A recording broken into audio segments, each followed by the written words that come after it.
Payyanur baby memorial ആശുപത്രിയിൽ anaesthesia നൽകിയതിന് പിന്നാലെ 1.5 വയസ്സുകാരൻ മരിച്ച സംഭവത്തിൽ മെഡിക്കൽ ബോർഡ് രൂപീകരിച്ചു. വിദഗ്ധ ഡോക്ടർമാർ അടങ്ങിയ പാനൽ ചികിത്സാ രേഖകൾ പരിശോധിക്കും. 1.5 വയസ്സുകാരൻ മരിച്ച സംഭവത്തിൽ ഡോക്ടേഴ്സിന് വീഴ്ച സംഭവിച്ചതായി പ്രാഥമിക പോസ്റ്റ്മോർട്ടം റിപ്പോർട്ട്. ജനറൽ അനസ്തേഷ്യ നൽകിയത് മരണത്തിലേക്ക് നയിച്ചിട്ടുണ്ടാകാമെന്നാണ് റിപ്പോർട്ട്. ശസ്ത്രക്രിയ നടത്തേണ്ട മുറിവ് ദേവാൻ ശൗര്യയുടെ ശരീരത്തിൽ ഉണ്ടായിരുന്നില്ലെന്നും പരിയാരം മെഡിക്കൽ കോളേജിൽ നടത്തിയ പോസ്റ്റ്മോർട്ടം റിപ്പോർട്ടിൽ പറയുന്നു. അനസ്തേഷ്യ നൽകിയപ്പോൾ ബ്രെയിനിലേക്കുള്ള ഓക്സിജൻ വിതരണം തടസ്സപ്പെട്ടു. 10 മിനിറ്റിനുള്ളിൽ തലച്ചോറിലേക്കുള്ള രക്തയോട്ടം കുറഞ്ഞു വന്നതായും പരിയാരത്ത് നടത്തിയ പോസ്റ്റ്മോർട്ടം റിപ്പോർട്ടിൽ സൂചിപ്പിക്കുന്നു. മുഖത്തെ പരിക്കിന് അനസ്തേഷ്യ നൽകേണ്ട സാഹചര്യമില്ലായിരുന്നു.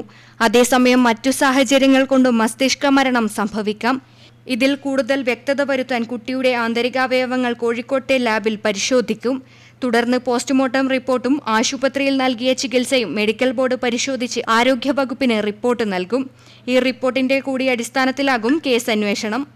Network news, Payyanur.